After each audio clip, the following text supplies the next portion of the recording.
Bonjour, bienvenue sur ma chaîne YouTube Univers de Megumi en Reiki. Pour ceux qui découvrent pour la première fois, enchanté. Je m'appelle Megumi.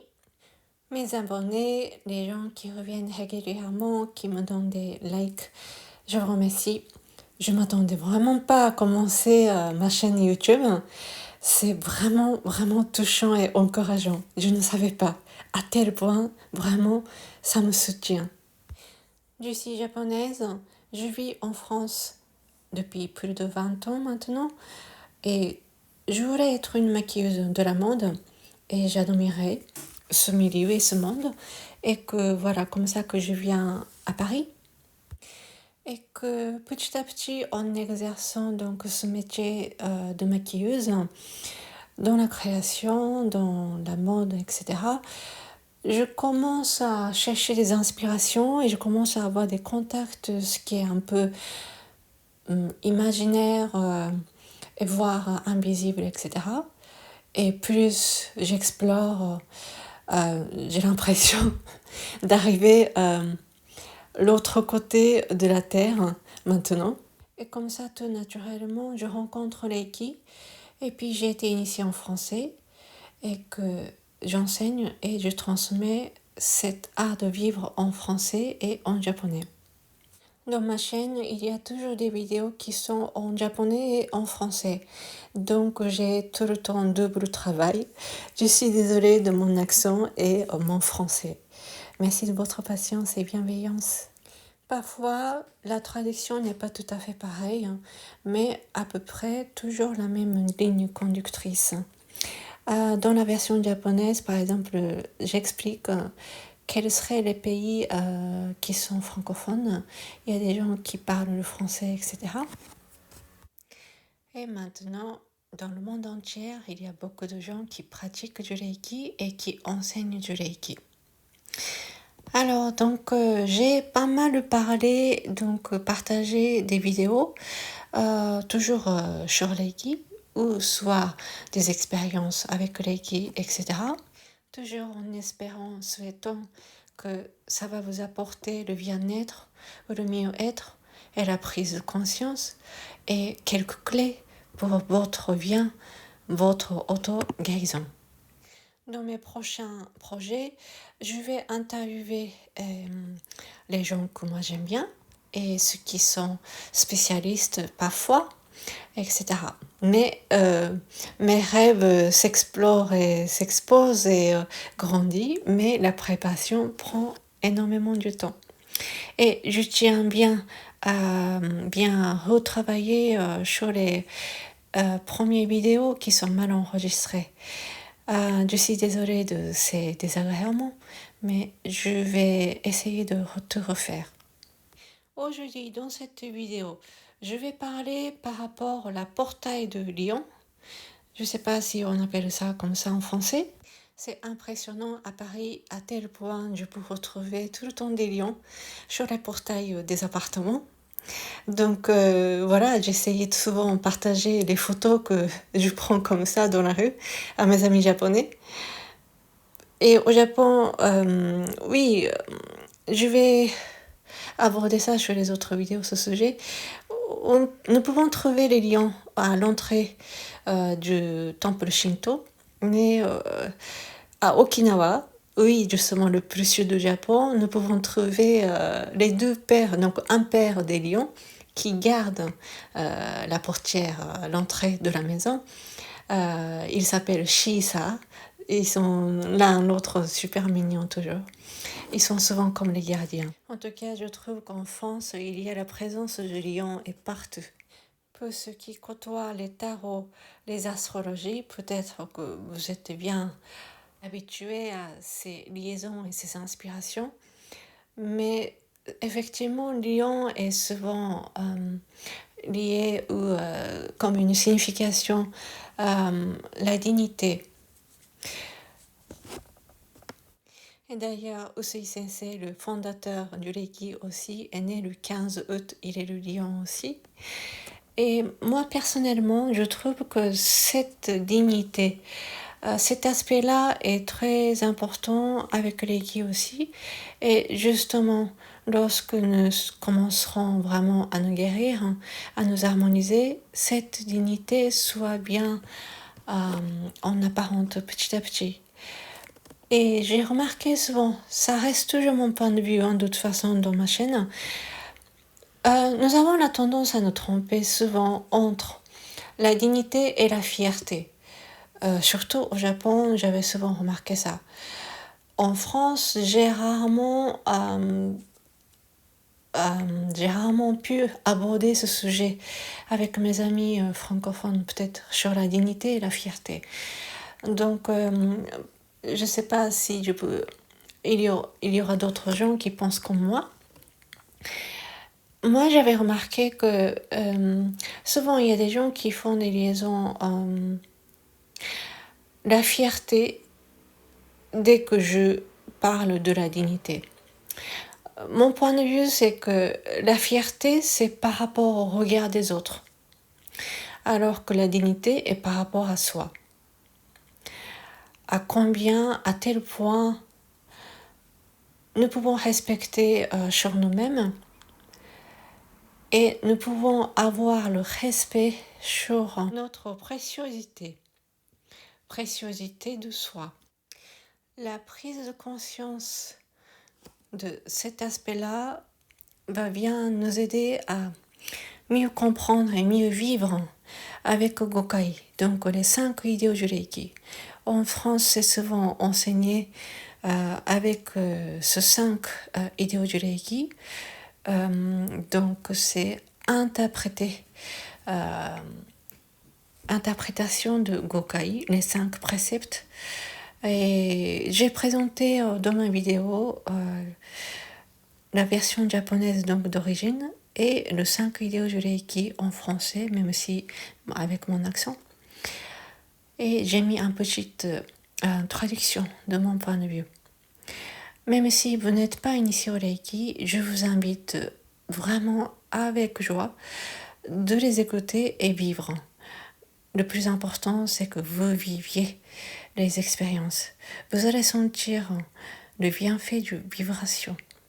En tout cas, le regard par l'extérieur, c'est pas facile à faire la différence, mais c'est vraiment de l'intérieur. Le point de départ est différent. Encore une fois, la fierté et la dignité se ressemblent, mais la fierté, c'est vraiment par rapport au regard des autres que nous nous plaçons. Le placement social, le placement hiérarchie, je sais pas, nous montre bien où nous sommes placés pour bien démontrer le pouvoir par rapport aux autres. Alors que la dignité, vraiment peu importe cet emplacement, vraiment par rapport à soi, le questionnement est toujours sur soi. Ça reste toujours mon point de vue. Et cet aspect-là est vraiment, ça va se poser des questions vraiment à chaque individu, à tout le monde. Nous allons passer à l'ère de Verseau. Verseau est bien face à Lion.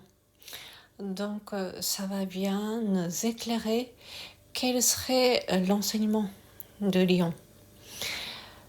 Verseau va bien nous indiquer quelle serait l'universalité, l'équité. C'est vraiment pour le bien de tous. Au contrairement les lions, c'est un travail, c'est un enseignement souvent sur soi, vraiment sur le développement de soi. Vraiment, cet questionnement est important. Qu'est-ce que nous souhaitons sur cette vie physique? Nous avons bien eu ce corps physique et la flamme sacrée qui est à l'intérieur de nous. Chaque individu sont des soleils.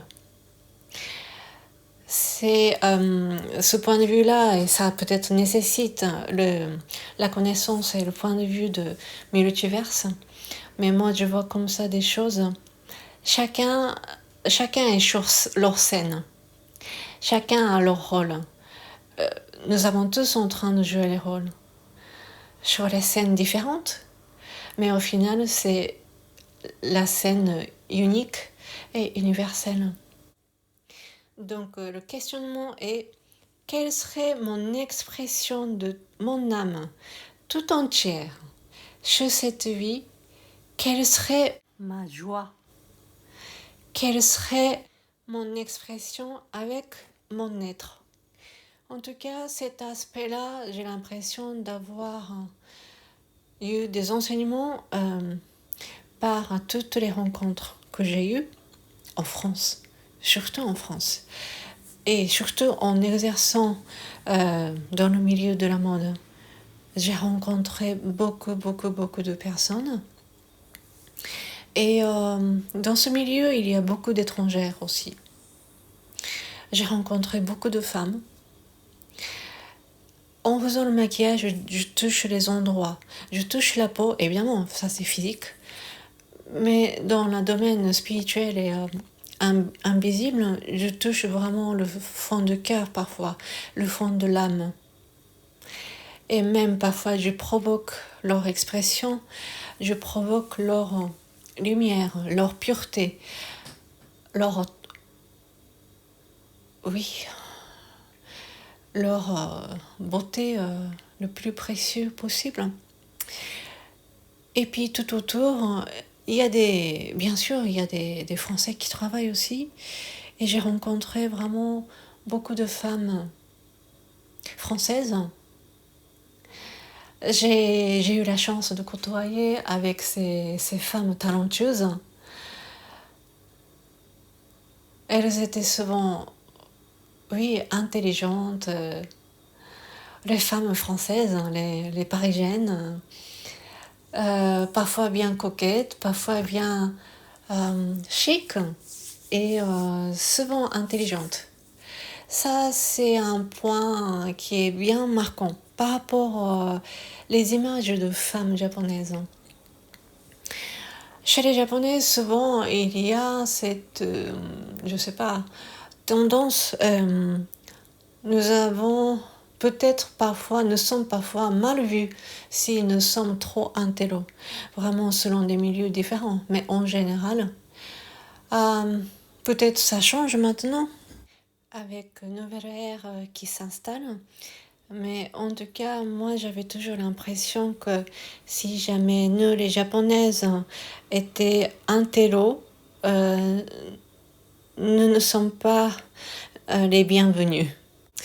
Alors qu'en France, c'était vraiment impressionnant à tel point, la plupart des femmes françaises essayent toujours de se cultiver, de se nourrir intellectuellement et bien blindées mentalement. J'ai été impressionnée et j'ai appris énormément. Dans le milieu de la mode, donc en tant que maquilleuse, donc je m'occupe la plupart du temps des femmes, les mannequins. En général, pour la prise de vue, c'est pour vendre les vêtements, ou les accessoires, ou les sacs, les chaussures, etc. Il y a une femme et il y a des décors et des accessoires et des vêtements. Il y a dans cette vue-là, et puis il y a une prise de vue pour la beauté. Donc c'est beaucoup plus plan serré et close-up. Et ce qui est demandé est complètement différent selon des travails, si c'est pour les magazines, si c'est pour les catalogues, si c'est pour les défilés, si c'est pour les interviews, les cocktails, tout ça. Et pour la plan beauté, il se passe des choses vraiment magiques. En général, avec les mannequins de top modèle, oui, c'est souvent magique. Et la lucidité est différente. Mais vraiment, selon des jours aussi, c'est différent parce qu'elles sont aussi des êtres humains. Donc voilà. Mais c'était quelle joie de voir juste ce moment magique. Le fait que ces femmes, les mannequins, captivent comme une tonnerre d'une inspiration et s'exprime vite avec son corps tout entière, même jusqu'au bout de ses doigts, de son comportement, de son attitude, de regard et de vraiment, on oublie de se respirer. Bref, en tout cas, avec le maquillage pour la plan beauté, souvent, bon, après, c'est tout dépend de ce qui est demandé aussi, mais plus l'équipe commençait à se serrer, être habituée et enfin ne pouvant vraiment bien concentrer sur le style de travail en équipe. C'est ça qui est intéressant aussi. Mais il y a une ambiance, vraiment le style des femmes est différent. J'avais remarqué des points communs. Parfois, il y a un regard qui est demandé, comme les danseuses de danse traditionnelle japonaise. Oui, je ne sais pas si vous avez déjà vu, c'est pas kabuki, mais et surtout, ce qui est impressionnant, c'est que souvent ce sont des hommes qui dansent en tant que femmes. C'est tellement, il se passe quelque chose de très sensuel, hein. Mais oui, c'est très particulier cette ambiance.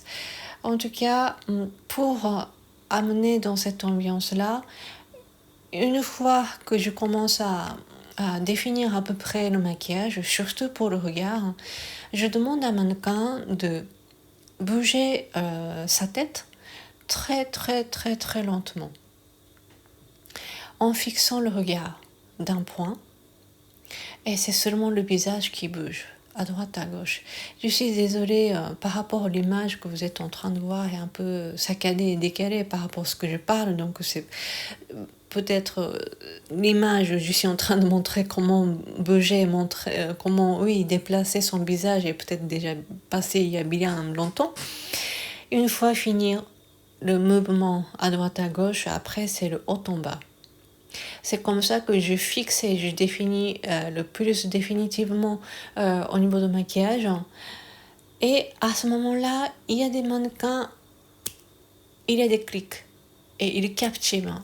Et comme si elles découvrent pour la première fois leur expression. Il se passe quelque chose, c'est vraiment magique. C'est comme ça que je prépare déjà avant la prise de vue, avant qu'elle soit sur scène. Et évidemment, c'est un tel joie si c'est avec les mannequins vraiment qui marchent bien et qui ont des sensibilités. C'est pas que des top modèles, hein. Il y a des bien bonnes surprises. Et en tout cas, c'est un joie immense. Dès que je vois que les mannequins captivent et que ça change d'un seul clic comme ça, les yeux qui se pétillent. Et moi, j'ai une expression comme s'il y a une poisson qui habite en elle. Et le bouge sur scène comme une poisson. Comme si elle retrouve dans son univers, dans son monde. Elle nage, elle danse devant l'appareil photo. C'est tellement magnifique et c'est divin. En tout cas, il se passe des choses comme ça. Mais cette rapidité, cette lucidité, vraiment, j'ai déjà évoqué comme une tonnerre qui tombe, elle reçoit un éclat en elle et l'inspiration est même pas quelques secondes après, déjà elle s'exprime. Elle est là. Son expression de toute une beauté est là, juste devant sur scène. Donc voilà, j'ai vu ce genre de scène. Donc à la fois, je vois ce genre de scène. Face à moi, il y a des êtres qui sont comme si qui viennent de ailleurs. Mais à la fois, en fait, elles m'ont remercié souvent, pas tout le temps, mais ça m'est arrivé souvent que les mannequins me remercient parce que, en disant qu'elles n'ont jamais été traitées comme moi, j'ai traité. Effectivement, dans ce milieu, les mannequins sont traités vraiment comme des objets. Vraiment, maintenant, ça a évolué et ça a amélioré, je pense, et j'espère. Oui, parfois, oui, elles m'ont confié en me disant que j'ai jamais eu des maquilleurs qui me touchent comme ça, qui me regardent comme ça, qui me donnent des attentions comme ça, qui me maquillent bien mon corps, etc., etc.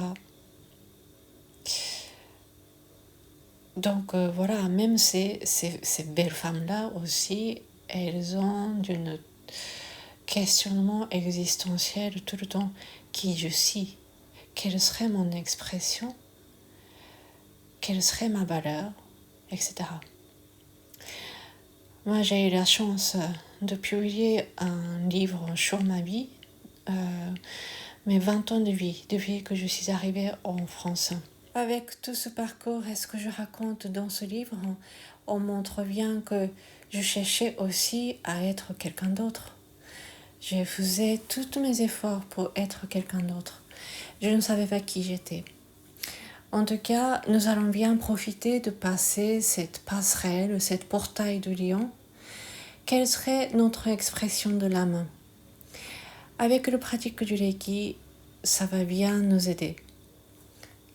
Avec les Jeux Olympiques, le feu sacré est bien allumé en France. La flamme qui est en nous, la flamme sacrée qui est en nous, va bien nous éclaircir. Quelle serait notre joie?